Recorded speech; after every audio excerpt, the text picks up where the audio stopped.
Olá, queridos. Hoje no Bíblia Todo Dia, 2 Samuel, capítulos 4 a 7. E no capítulo número 4 vai falar sobre a morte de Isbosete. O filho, então, de Saul. Como que ele morre? Ele é assassinado. Ele estava dormindo próximo ao meio-dia, em sua cama, e então dois homens chamados Baaná e Recabe, como diz o verso ali número 2, são então os seus assassinos. O interessante é que esses dois homens eram chefes de guerrilha. Abner, lembra-se, o comandante de Isbosete havia morrido, e esses dois homens eram então também integrante das forças armadas e eram chefes. Eles tiveram um plano então de executar e de matar. Eles perceberam então que Davi reinaria. Eles perceberam então que aqueles que eles serviam, Isbosete, o seu reino havia enfraquecido e seria então passado a outro. Davi iria conquistar. Eles então o que fizeram? Uma ideia, né? Vamos agora servir o mais forte. Vamos eliminar de alguma forma então Isbosete, o rei de Israel. Vamos decapitá-lo e levarmos a cabeça dele até Davi e de alguma forma nós entraremos nas forças armadas e teremos uma aliança então com o rei Davi. É o que eles fazem. Eles matam então esse homem que de uma forma não havia feito nada. Qual era o problema de Isbosete? A questão é que ele era o filho de Saul. Mas que mal ele fez? Não fez mal algum, ele estava dormindo em sua cama, então ele é assassinado, decapitado. Esses dois homens então pegam a cabeça dele e levam até Davi. Quando chegam até Davi, olha o que eles disseram no verso número 8. Assim levaram a cabeça de Isbosete a Davi em Hebrom e disseram ao rei: aqui está a cabeça de Isbosete, filho de Saul, teu inimigo, que procurava a tua morte. Assim o Senhor vingou hoje ao rei, meu senhor de Saul e da sua descendência. Duas coisas interessantes. Primeiro, eles dizem que Isbosete é inimigo de Davi e Davi nunca viu ele como inimigo. Segundo, eles estão colocando aqui na conta de Deus, né? Assim o Senhor, né? Com a letra maiúscula, né? Senhor vingou hoje ao rei, meu senhor. Não, Deus não vingou nada. Deus não vingou coisa nenhuma. Deus nem queria vingança. Deus havia estabelecido e havia ungido Davi, e ele seria o próximo rei de Israel, mas não tem nada, a morte de Saul e a morte de Isbosete não tem nada a ver com vingança de Deus de forma alguma, ele é Deus. Tanto que olha o que Davi responde, mas Davi respondeu a Recabe e a Baaná, seu irmão, filhos de Rimom, o Beerorita: vive o Senhor, que livrou a minha alma de toda angústia. Então Davi não está dizendo que graças a Deus que Deus se vingou. Não é questão de vingança. Deus nem queria por esses caminhos essas coisas.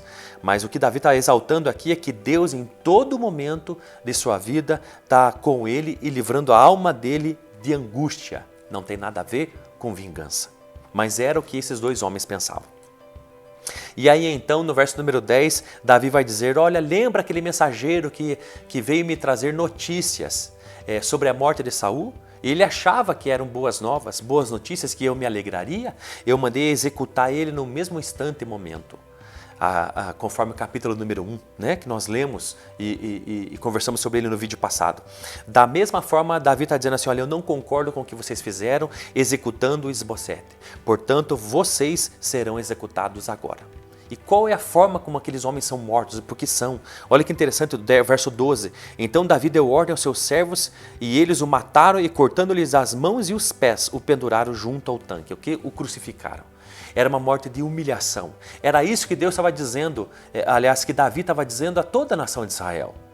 Eu não concordo com a morte dos outros. Eu não concordo com vingança. Eu não concordo com que vocês saiam executando as pessoas. Não pense que vocês venham dando boa notícia que aqueles que me perseguiam e eu fico feliz com a morte deles, porque eu não fico, eles não eram meus inimigos. Eram pessoas que Deus havia levantado e que de alguma forma, em algum momento, Deus daria um fim àquilo e me colocaria a nação de Israel nas mãos. Mas eu não concordo com essa maneira de agir. É por isso que dessa forma tão enérgica, Davi exige então a execução desses homens. No capítulo número 5, então Davi é constituído rei então por toda a nação de Israel. A Bíblia diz que as tribos se reúnem de Israel e numa só voz estabelecem ungem ele como rei.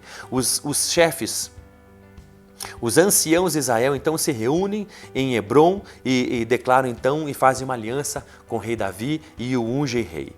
Verso número 4 diz: Davi tinha 30 anos quando começou a reinar e reinou 40 anos. Olha que interessante. 7 anos e meio, diz o verso número 5 em Hebrom, sobre Judá, e o restante ali, 33 anos sobre todo Israel. Olha que coisa mais interessante. E Deus sabia, no verso número 12, aliás, Davi sabia, Davi entendeu que o Senhor o havia confirmado rei sobre Israel e engrandecido o seu reino por amor do seu povo Israel. Davi sabia que era Deus que havia estabelecido ele como rei. Era graça, era misericórdia de Deus, era bondade de Deus, mas com um fim. Não o fim de Davi, não o fim de um homem, e nunca é assim. Quando Deus tem algo comigo, com você, um dom, um chamado, um ministério, não é questão da nossa pessoa, de um indivíduo apenas, tem a ver com o povo inteiro. Tem a ver aqui, Davi sabia que Deus havia estabelecido ele como rei por causa do povo, do amor ao povo de Israel. Então saiba de uma coisa, aquilo que Deus tem colocado na tua mão não tem a ver com você. Tem a ver com o amor que Deus tem para com as pessoas e através de você Ele vai chegar nas pessoas, abençoar as pessoas e derramar sobre elas a sua bondade. No final do capítulo número 5, uma coisa muito interessante, os filisteus ficam sabendo que agora Davi é rei de Israel e então planejam uma guerra contra ele. Se armam para isso, para a batalha, e no verso número 19, então o rei Davi, é claro que também se levanta com as suas forças armadas, mas antes de sair a guerra ele vai consultar Deus. Sempre Davi está consultando o Senhor. Então Davi consultou o Senhor: devo atacar os filisteus? O Senhor o entregará nas minhas mãos? E aí Deus diz: ataca, porque eu vos entregarei nas suas mãos. Verso número 19. E é exatamente isso que acontece. Ele então destrói nessa primeira guerra os filisteus, mas quando eles se restabelecem as suas forças, verso número 22, os filisteus voltaram a subir. De novo vão tentar então lutar contra Davi, porque eles sabem da autoridade, do poder, da habilidade em guerra do rei Davi. De novo o rei Davi vai consultar Deus ali no verso número 23. E Davi tornou a consultar o Senhor. De novo ele pergunta: Senhor, devo lutar contra esses homens de novo? Devo lutar contra os filisteus de novo? Devo atacar eles? E então Deus dá uma instrução: quando ouvires o estrondo, verso número 24 do capítulo 5, de marcha pelas copas das amoreiras, tu te apressarás, pois é o Senhor que sai diante de ti a ferir as tropas dos filisteus. Esse versículo aqui mexe muito comigo. Olha, ele vai consultar pela segunda vez os filisteus. A primeira coisa que eu já fico espantado é que ele, na primeira vez, consulta a Deus para lutar contra os filisteus. Deus diz: vai, eu vou te dar a vitória. E ele tem a vitória. Ele volta, depois é uma segunda guerra com os filisteus. E olha que coisa mais interessante que acontece. Ele já teve a vitória. Ele já perguntou, Deus diz: vai. E ele não confia em si mesmo ou naquilo que ele já sabe ou que não deu certo no passado. De novo ele vai consultar Deus na segunda guerra. De novo, não importa as experiências que ele teve, Davi é um coração quebrantado diante de Deus e preocupado com a vontade de Deus. Ele sabe que tem que perguntar para Deus as coisas, ele sabe que tem que andar por aquilo que Deus diz e é o que ele faz. Você, apesar das suas experiências e aquilo que tem dado certo, você tem agido por aquilo que você tem conseguido e as experiências da sua vida? Ou tem permanecido até hoje, apesar dos seus cabelos brancos, a perguntar para Deus o que fazer em cada passo? E a outra coisa importantíssima, Deus diz: olha, vai lutar e vou te dizer mais, eu vou na tua frente. Então quando você escutar um estrondo por cima das árvores, saiba que sou eu indo na sua frente. Eu fico espantado com esse versículo. Era o vento? Acima das árvores, era o vento? Eram os anjos? Eu vou te dizer uma coisa, era Deus conduzindo o seu povo à vitória. Saiba de uma coisa, diante dos teus inimigos, eu não sei se você vai escutar estrondo por cima das árvores, mas saiba de uma coisa e entenda isso para cada guerra e batalha que você enfrenta. Tenha essa certeza, você não vai sozinho e muito pelo contrário, o teu Senhor, o teu Salvador, o teu Pai, o teu Deus vai na tua frente. Capítulo número 6 então vai falar sobre essa intenção do rei Davi de levar a arca do Senhor então para Jerusalém. Ele fica tão alegre e motivado com tudo isso. Verso número 5 diz: Davi e toda a casa de Israel se alegrava perante o Senhor com todo tipo de instrumentos de pinho, com também harpas, saltérios, tamborins, pandeiros e símbolos. Quer dizer, Davi está contente, entusiasmado, está alegre, está feliz, porque ele está levando definitivamente, agora ele é o rei sobre todo Israel, e ele está levando a Arca da Aliança, então, para a Cidade Santa, para Jerusalém. Ele está felicíssimo com tudo isso.